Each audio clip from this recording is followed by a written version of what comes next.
Imagine a man, 6'4", short hair, a chiseled jawline. This man is a bodybuilder. He has a deep voice and has high status in his community.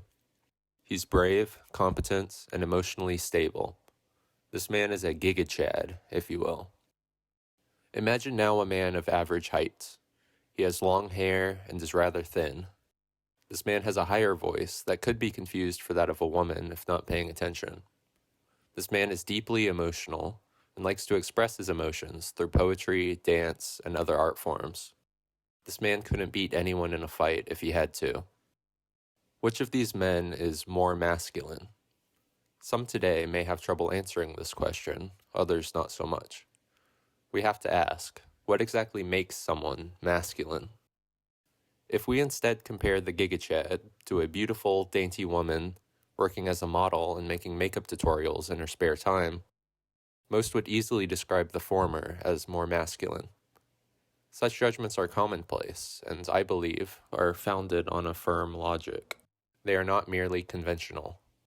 Remembering that gender is related to the masculine and feminine roles of production, traits deemed masculine or feminine are traits that would lend themselves to those roles.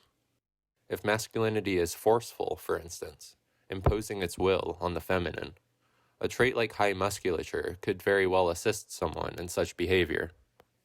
A trait like beauty, on the other hand, could assist someone in the feminine role of attracting the masculine's gaze. While determining who is more or less masculine or feminine is not always easy, such judgments are often made and can reveal to us a spectrum of gender. Laying out that spectrum, we would have hypermasculine people on one end, mostly masculine people following, then those who are somewhere in the middle, possessing a roughly equal amount of masculine and feminine traits. The mostly feminine would follow, then the hyperfeminine would be on the other end. The spectrum, taken together, would look something like this.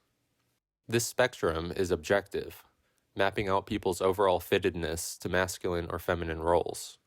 How we decide to break up this spectrum, however, is subjective. I'll point out now that masculine does not equal men, and feminine does not equal women. Any person can have any gendered trait and can play both masculine and feminine roles, and doing so does not necessarily make them more or less of a man or woman. How many of us would advise against a man becoming a better listener, or against a woman learning how to work? I say necessarily, though, because how we define man and woman is up to us. The gendered categories we create using the gender spectrum are, again, subjective. We could break it down into two groups, men and women, into three groups, men, women, and non-binary, or we could just say that everyone has their own gender, possessing a unique makeup of masculine and feminine traits. Do we simply say that everyone on one side is a man and everyone on the other is a woman? Do we assign more importance to one particular trait or role and determine gender based on that? Which means of categorization do we find most beneficial?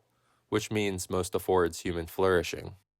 These are the questions that have to be asked. However these questions are answered, whatever traits we possess, whatever gendered terms we may or may not identify with, we all have our own unique sets of strengths, weaknesses, and gifts in productivity. No one of us can possess all or even half of these traits, nor do we need to. Life presents us with a plethora of challenges and opportunities befitting different arrangements. Different people and scenarios call for different gender roles at different times. With such a unique set of situations to tend to, it really is a good thing that gender is a spectrum.